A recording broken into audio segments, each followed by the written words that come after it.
Welcome to the Putback here on SNY.TV. I'm Ian Begley, SNY's NBA insider and host of the show. We're going to get into a lot over the next 30, 40 minutes. We've got a great guest with us today, Keith Smith, NBA salary cap expert. You can find his work at spotrac. You can also hear him on the front office show. Keith does a great job breaking down the numbers for every team across the NBA. And just vital information for all NBA fans. And so we're excited to have Keith with us. We're going to get into the Knicks' financial situation this season and beyond. But as always, we start with the baseline.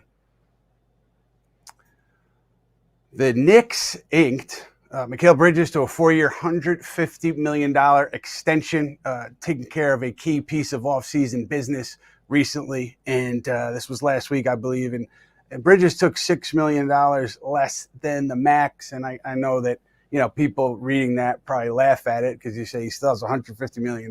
What's $6 million? But Keith, in this second apron era of the NBA, does that $6 million take on a greater meaning, greater impact for the Knicks? Yeah, a little bit. I don't think it's going to change all that much.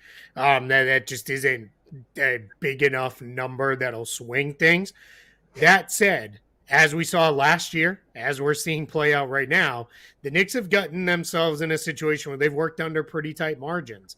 And in that case, it does matter. That is where it can matter. If they're going to continue to push up against the second apron, or maybe even the first apron down the line, if they are knock a little bit of salary off the books, it will really matter. So I think they're in a position where they want to have anywhere you can find some meaningful savings, you're going to take them. It's like when people are like, big deal, Gershon Yabusele gave up a little bit of the the taxpayer mid-level to sign with the Knicks. Well, it does matter because now that's going to allow them to fill out the roster in a more meaningful way. So it certainly does matter. And is there a scenario where, let's say, it keeps them out of, let's say, the second apron, thereby allowing them to have different tools in the tool chest to go after free agents, do different things in trades, or is that not so much relevant to this particular number? Yeah, more so the trade side, I think, is where that will really matter. I think what they will want to do is everybody wants to stay out of the second apron, because when you're above the second apron or you're even pressing up against it, it's going to make life difficult for you to make trades. You can't aggregate contracts together. So you can't take a $10 million guy and a $20 million guy and go get a $30 million guy. That gets really tough. So teams want to avoid that if they can. So in this case, $6 million, yeah, that's a big enough chunk of savings that I think that's really going to give them the flexibility to do what they need to do down the line. In addition, we'll see where it goes. Obviously, this year they won't exceed the second apron. They're not allowed to because they're hard capped at it by virtue of signing Yabusele with most of the taxpayer MLE. But in future years, even if let's say we get in a position where they're a little over, well, a little over is not going to kill you because then you can make moves as long as you come in under eventually. That's what really matters. So I think we're going to see them in a position where they're going to keep managing the books right down to the dollar because they're trying to maximize every bit they can spend. Yeah, it's a fascinating dynamic, I think, for the cap, and the experts like yourself break it down so well because things have changed so in such a big way with the second apron era. And that trade kicker that Bridges has 5.7% essentially allows him to get back the $6 million, I think, that he left on the table. Does that make sense to you in terms of the way that was negotiated? Yeah, we've seen some interesting things with trade kickers this year that we hadn't seen before. I think I'll answer your Bridges one first, and then I'll give you another even funnier example is with Bridges, basically if he gets traded, he's going to get back the money he gave up to stay with the Knicks. In theory, gave up, right? We use that terminology. We don't know. We weren't in the room, but we assume, that's a little bit of the difference there. And then we saw Dorian Finney-Smith in his Rockets contract took one of the oddest trade bonuses I've ever seen. And when we got deeper into it at Summer League, we realized, oh, that makes up for the difference in taxes if he's traded from Texas that doesn't have state taxes to most other places. So that was how they got it. So certainly we're seeing teams and players and agents get really creative in the way they put these things together. That's fun. You got to get the CPA on the phone during those negotiations. And correct me if I'm wrong, Keith, Mikal, now that the deal is done, can't be traded until early February. Is it a 6-month time period? Yep. So 6 months for him. Anytime a player extends for more money than what would be allowed in an extend-in trade transaction, and that's getting very deep into the weeds, but that's what triggers a 6-month restriction. So that's where we see Bridges with that 6-month restriction. I don't think it's going to matter because I don't think they're trading him anyway. But if they did get to a point where they did want to trade him, that restriction will expire ahead of the trade deadline this year. So if there was a point where it was like, you know what, it's just not working out and we need to move him to do something, then they absolutely can do that. But he's not very unlikely to be going anywhere because generally teams don't sign these extensions with the idea of turning around and trading the guy right away. Yes, we did see it somewhat, not apples to apples, the RJ Barrett extension a couple of years ago before in those Donovan Mitchell negotiations. He ended up getting moved, but it wasn't like they signed him so they could move him the day that he was eligible to be traded. Similar with Bridges here. This was a statement by the Knicks that Mikal's a part of our future. We feel secure with him being part of our future. Obviously, he traded a lot of draft capital to get him over here from Brooklyn.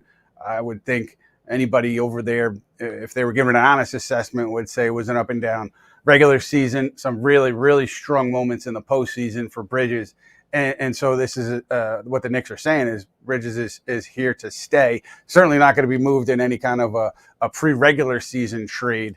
And again, as Keith said, maybe things go sideways, go off the rails in some way, shape, or form, and you move him before the deadline. But the idea is that he is here, and he's here for the foreseeable future. And then Jalen Brunson last summer obviously took the haircut, agreed to that extension that he was eligible for instead of waiting it out and testing free agency. And when you look at that deal and where the Knicks are now and how the books look kind of moving forward, would they have been able to do the Bridges deal and stay in a comfortable position financially had Brunson not taken that haircut, not taking that team extension? I mean, how did that impact their books and their moves moving forward? Yeah, it would have put them in a position where they would have been basically locking into being a second apron team. Now what they have is the flexibility to dance around that apron and not put themselves in such a spot where, all right, we're guaranteed we're going to be a second apron team. Like I'll use the Celtics as an example. A couple years ago when the team came together and they extended Porzingis and they extended Holiday, they locked into we're going to be a second apron team because we've got Tatum and Brown on max deals. We've got Holiday. We've got Porzingis making $30 million a piece or more. And then we get Derek White making a good chunk of money too. So they had locked in for at least a couple years. In this position for the Knicks, what they were able to do because Brunson took less, that allows them to operate as, all right, we may be able to kind of at least dance around the second apron. They obviously are doing that this year. They did it last year. They'll do it again next year, pending kind of what happens with Mitchell Robinson and where that situation goes. But they're in a spot where I think they're doing things with a short-term mindset of we've got a good thing going here. Let's not do anything to wreck it. But with also eyes on the long term of let's not put ourselves in a position where, again, like Boston, where we're having a salary shed a lot of guys to reset our books down the line. That time will come for the Knicks. Eventually, it's going to come for every team that's this expensive. But for now, they're doing a really good job of managing the immediate and the future. You bring up Mitchell Robinson, Knicks now with the Bridges extension, 6 core players, 30 or under, all under contract through 26, 27. So that's a commitment to this group. And with Robinson, I can't say that I have a strong read on whether the Knicks will or won't extend him. Obviously, he's extension eligible. Just the early kind of chatter as far as people that I've spoken to. Mitchell Robinson obviously going to be here. The Knicks want him here. The Knicks, if they didn't want him here, you can't really trade him at this point because then who's your backup center? But from an extension perspective, if I had to guess, I would guess that this thing kind of goes into the season, and it's a little bit of a wait and see approach. Robinson, obviously, stellar offensive rebounder, stellar defender. Health issues have been, a part of his story. And so if I had to guess, that's what I would guess, that this thing goes into the season with no extension. But we'll see how things shake out over the next few weeks. Now, if they did extend Mitchell Robinson, Keith, then they're going into that second apron. Is that correct? Yeah, but barring some other move that comes Right. that gets them off money. But yeah, if we're saying we've got the guys we've got that are under contract, and to be clear, this would be for next season, the 26-27 season. Yes. If they extend Mitchell Robinson at any kind of reasonable number, which is essentially what he's on now or more, they're going to be a second apron team, because I don't see them starting to move off money for other guys just to get that done to avoid it. But again, so I've gotten fond of referring to the second apron as like Las Vegas. It's fun to visit. It's okay to visit it for a little bit, but if you stay there too long, it's going to get really expensive and it's going to get really painful. So you got to be careful, right? So if you dip into the second apron for a year or two, you're okay. You're fine. You're not going to have any issues. If you stay for too long, that's when you're going to start getting the draft pick penalties and frozen picks and picks moved to the end of the round, in addition to all the financial penalties and then the roster restrictions, as far as you can't really sign free agents that make more than the minimum. You're kind of limited in your trade options. It gets really tough to build out a team. But yeah, if the Knicks re-sign Mitchell Robinson or extend him and get him on a deal and they go into the second apron for a couple of years, it's not the end of the world. You just have to have an exit plan on the backside. Or if you're winning titles, no one's going to really care, and you just kind of keep rolling things forward and you figure it out, which is what I think the plan was for Boston. But obviously they didn't win the titles. Tatum got hurt, and now they started their exit plan. We've seen a couple other teams. Milwaukee did their exit plan to get out of the second apron. Phoenix did that as they reset their roster. So again, teams are they're gonna visit, but they're not gonna stay very long. Mm-hmm, mm-hmm. And it's interesting, if an ownership group, let's say the Knicks win a title, and I'm sure that no one is going to care about second apron and the money that it might cost to keep a title-winning group together in New York. And if they start to calculate things with that second apron in mind, I'm sure Knicks fans will pull the hair out of their head. So it creates an interesting dynamic for ownership, for front offices, for players, for everybody touching the league. And so in the here and now, though, we're talking about summers ahead where the Knicks may or may not be above that second apron. Obviously, this year, you mentioned it, Keith, hard capped at the second apron. And so where they are now is they have not a lot of money between where their team salary is now and that second apron. They have a little bit to play with, Keith. About $3.7 million. Yeah, not a lot. And so you do have two spots here, and I think one, it's obvious, is going to go to one of to a player on a rookie minimum, and then I think you'll get a veteran's minimum in there. I may need you to correct a mistake for me here. Is Kevin McCullers eligible for that rookie minimum? He's not eligible. So he has a year of service now because he was on a two-way contract last year. So that would put him as a 1-year service player. So it's a slight bump. It's a little over $2 million that he would get, a little less than the veteran minimum amount.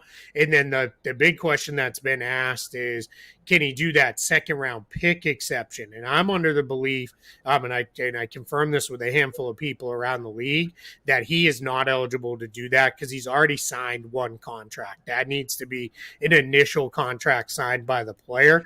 So the Knicks still have his rights. They can bring him back on a two-way. They can bring him back on a 1 year minimum contract. Again, that's about $2 million or so there, but it starts to get, that window gets real tight. And as we saw, they kind of walked that tightrope last year with managing it right down to the day of, all right, we've got 14 days that we can be under 14 players, and we're going to push it here, and then we're going to call up somebody from the G League. I believe it was Matt Ryan was one of the guys came up and did it was before 10-day contracts were allowed. I call them pseudo 10 days, which are, hey, I'm signing you to a non-guaranteed deal, but you're not staying for more than, I think it was 13, 14 days, and then we're going to reset our clock and we'll go that way. So they're really good about managing that tight to that apron. But yeah, with McCuller, it's going to be a little harder to fit him. My guess is you would see someone more like Mohamed Diawara or James NonG, who are eligible for that true minimum contract or the second round pick exception, because they've never signed a deal yet in the NBA. And then, like you said, a veteran minimum guy comes in and takes kind of the I'll say the next to last spot, because that rookie guy is probably going to be in that last roster spot if we think about it that way. Right. And so, if just to take it one step further, if they did McCuller and they signed him to his minimum, which is not that rookie minimum, they would not be able to sign, let's say, a Landry Shamet to a veteran's minimum and stay under the second apron. Would that prohibit them from doing that? And I don't want you to take your calculator out, but I'm just curious. The term. No, I got it all right here, right in front of me. I prepped and prepared. Thank you. Yeah. So that minimum for McCuller would be a little over $2 million, about 50,000 over $2 million. But like we said, they're 3.7 under, so that's going to leave you only with 1.7. A veteran minimum is about 2.3 million. So without boring everybody to tears, I know we're getting ready for back to school here, but we won't teach a math class on everybody. That doesn't fit, right? So what you'd be doing is you'd be saying, kind of like they did a year ago, where it is, hey, we're going to bring you in, but go hang out in the G League for a few months. Then when we're able with a prorated minimum deal, now we'll sign you. We'll see. Maybe that is the direction they go. But I tend to think they're going to go the other way and say, hey, we want to fill it out with a true minimum and another guy. And then that 15th spot will be what goes to somebody when you can sign that prorated spot, which that would be months and months from now. Right. And a Diawara or a NonG would be candidates. Just to spin back a little bit, Diawara or NonG would be candidates for that traditional rookie veterans minimum. And then you're talking about having enough room for another true veterans minimum like a Shamet. And so I had mentioned, I think in a mailbag a couple weeks back, that I thought McCuller would be a candidate for that veteran rookie minimum. I was incorrect. So just correction there. He is not eligible. He wouldn't be eligible for that if the Knicks then wanted to add a veterans minimum player. All right, we're gonna leave it there before we get into the Larry Kuhn segment of the show. But I want to know, Keith, like, you're talking about the implications for this year, and I'm talking about Shamet, because I think there's still mutual interest there, Shamet and the Knicks. I do think that, like, if I'm guessing that it ends up with Shamet getting one of those spots, and that's why I keep mentioning his name, just because I think it'll end up that way, unless there's a change in thinking, significant change in thinking. I do think it'll end up that way. I think there's a lot of support internally for bringing Shamet back. I think that there's a lot of respect for what he did last year with that shoulder injury, getting back on the floor, impacting things in the postseason when he came back in the rotation after not being in it for so long. There's a comfort with Shamet, respect for Shamet in that locker room. So I would assume that he'd be back. And then, you're looking at that rookie minimum.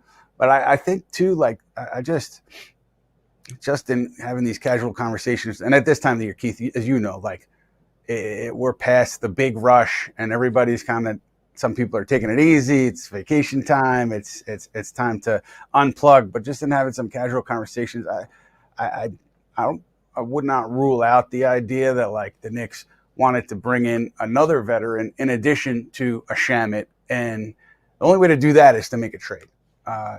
For them, you can't do it any other way. You have to open up a spot, if you wanted to bring in another veterans minimum. We've reported about Ben Simmons. There's still interest there. But in order to bring in a Simmons or anybody else, if you do Shamet, you would have to make a trade. You would have to trade somebody who has a guaranteed standard NBA deal to open something up. And so that's just something that, I'm vaguely keeping an eye on here as we get closer to camp. But if you talk about a trade, Keith, like for them to be in position financially to then add another player, you essentially have to dump somebody or take back less salary. Is that how that would work if they wanted to open up a spot? Yeah, so let's assume $2.3 million for, we'll just say Shamet as the placeholder there. That's going to leave them about 1.4. Then they sign a guy to a true minimum. That's a little over $1 million. Now you're talking hundreds of thousands left. So what you're going to be in position there to do is, if you want to bring in somebody else, you're going to have to get off some money. And as far as or like you said, do a trade where you bring in less money. And that's where you start talking about, like, where are they at on a guy like Putback? Are they going to continue to develop him, or do they feel, hey, we're not in a position to really think about development. We would rather push forward and add one more veteran to the bench. And, let's use Ben Simmons. Is it better for us to have Ben Simmons on our bench than Putback developing through whatever minutes he gets in the NBA and mostly in the G League? That's what the front office and coaching staff have to balance out together. Those are the kind of conversations you're having here in August as you lead up to training camp, is how do we want to fill out this roster headed into training camp? But you're absolutely right. You're going to have to get off some money, because once you fill out to 14, there's enough money left to do another signing. But like I said, that would be months down the line when finally a contract is prorated. And when I say months down the line, we're talking February, beginning of March period of time. Now that's when you'd be able to look at it. I'd have to run the exact math, but that's roughly where you're looking at. Yeah, you're talking about months into the season. Got a great question here from our guys at Knicks Fan TV over on YouTube.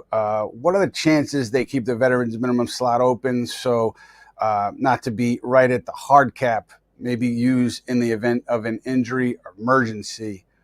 What are your thoughts just keeping it open? I think that more likely than not it's Shamet, and then they figure the rest of it out. But keeping it open, is there value to that? Teams have done that, right? We've seen teams go in the year with 14 and having a spot open. Sometimes it's because of the luxury tax, and sometimes it's for other reasons. But it's not something that would be totally out of the ordinary.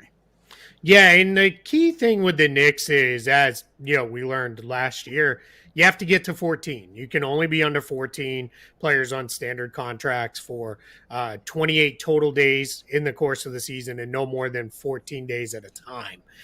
So that's what you're working with first and foremost. So in that situation, you're going to see the Knicks are going to they're going to sign 2 players to standard contracts. Now, where you could kind of leave yourself some wiggle room is you could sign those guys to contracts that are non-guaranteed.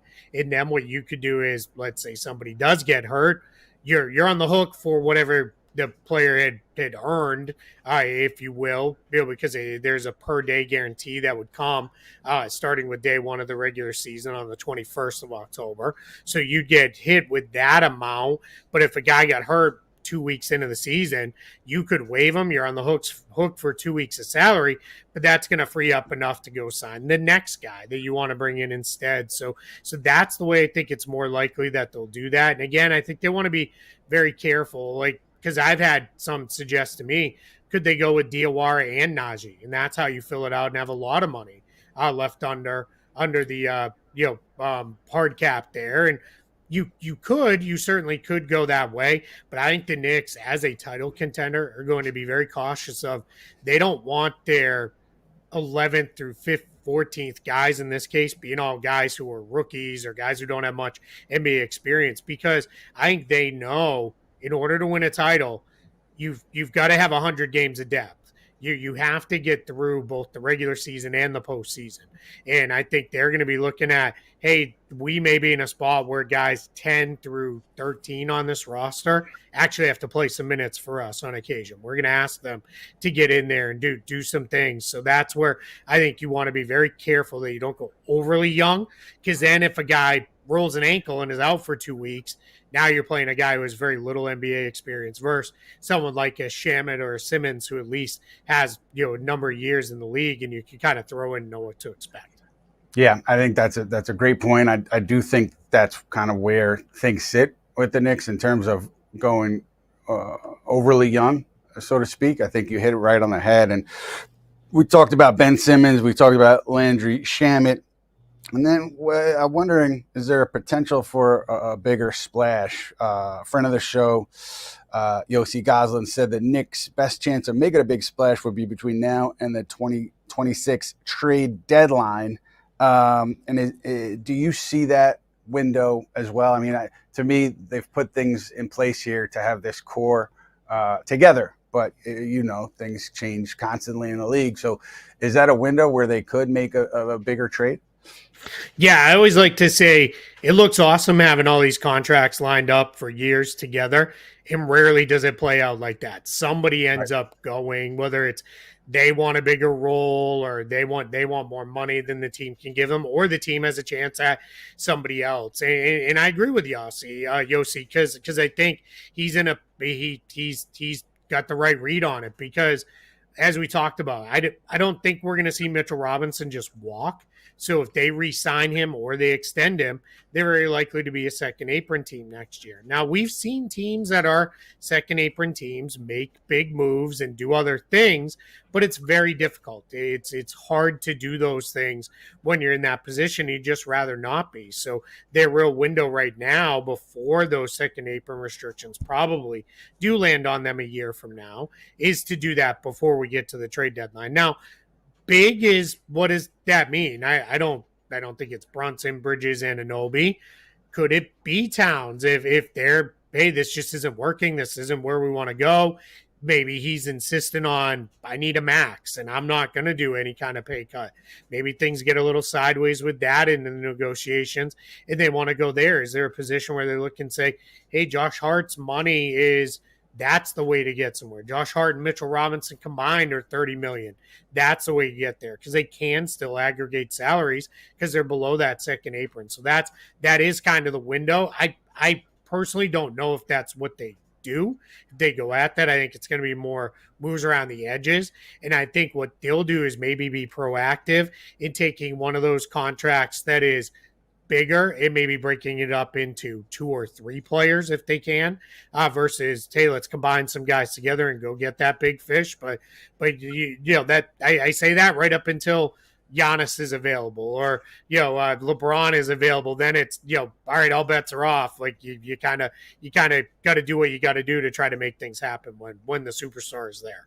Right. And that's what's hanging over everything right now, particularly number 34 in Milwaukee. And I know ESPN's Shams Charania has been reporting that, there's no firm decision that's been made. And just being on social media a little bit, I know it's driving Bucks fans crazy. Yeah. That's the reality, though, as far as, other teams read on this thing is there's no renewing of the vows yet. At least there hasn't been to date. And so, until teams believe that Giannis is totally off the table, they're going to be, operating.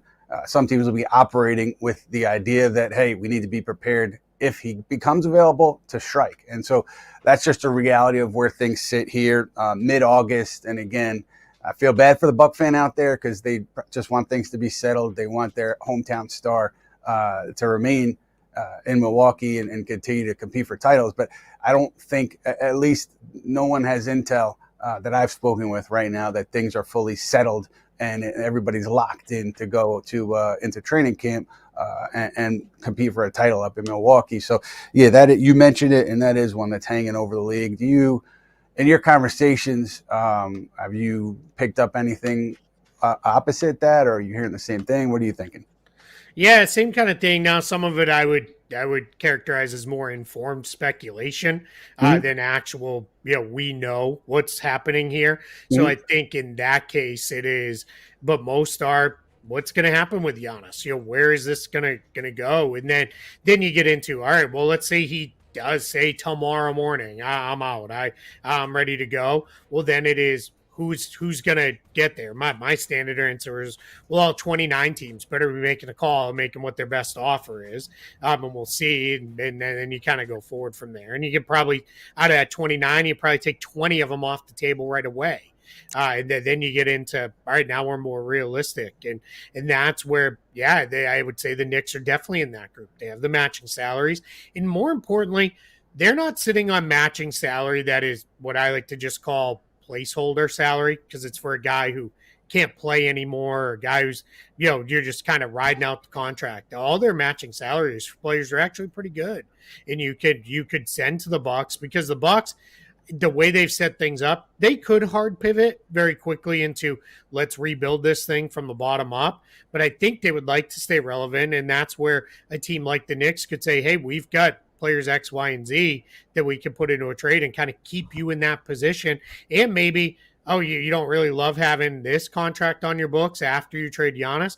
Maybe we can get to a place where we can take that one back too. And that's where, again, they're going to be working around tight margins, but this front office is creative. They're aggressive. They're in a position where they know the cap in the inside and out better than most other front offices do. If there's a way to make something happen, they're going to make it happen, or they'll exhaust all avenues trying to do that. So I don't know, and I always have kind of been saying over on Front Office Show, if Giannis wanted to put an end to this, he could do it tomorrow and just say, or today, and say, I'm staying in Milwaukee. Like, I don't want to go anywhere. And until we hear that, or my point is, until we actually see him in Bucks training camp, then it's going to continue to be a story. Right. Yeah, that's how I kind of see it too. And I have a question, Keith, for you specifically from my buddy at Pod Knicks. Wants to know, for the pod today, could you ask Keith if the league is regretting the second apron and has any plans to tweak it? What are your thoughts there as we are in the infancy of this thing? Yeah, it's very funny. The NBA, when they do these things with the Players Association and they put in things like the second apron, people instantly jump to, oh, this is ruining everything. And then the league fires back with, as I'm sure you've been in those press conferences with Adam Silver, of, we have all-time parity in the league, right? We've, what are we on? 7-8 different champions in a row.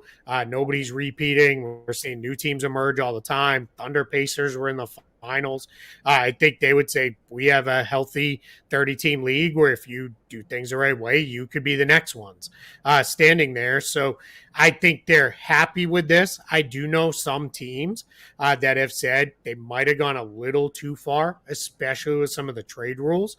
The 100% salary matching, for example, that hard caps you. This is a first apron thing, but there's been suggestions of maybe that should be a second apron thing, that triggers a second apron hard cap just to free up the trade rules. But I'll also say this. We went into the trade deadline with a number of people saying this is going to be a dud. Nothing's going to happen because everybody's capped out and we've got all these aprons and hard caps, and Luka got traded and Jimmy Butler got traded and all these crazy things happen. So the NBA, I always go to Jurassic Park, one of my favorites. Life finds a way, right? They find a way to make things happen. Yes, they certainly do. And certainly Brock Aller and his group with the Knicks, they've gotten very creative. You saw it with the Karl Anthony Towns trade, moves before and after that. And so there are ways, and if there are ways, they will find the way to get it done if they want to do it.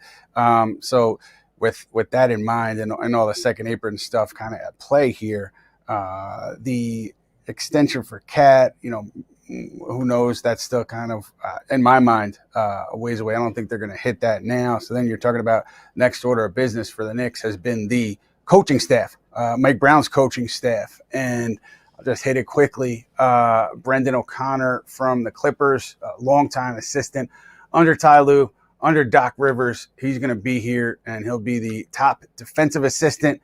And then Chris Gent from Charlotte. Also, it's worked with Mike Brown back in Cleveland. He will be the top offensive assistant and the associate head coach under Mike Brown.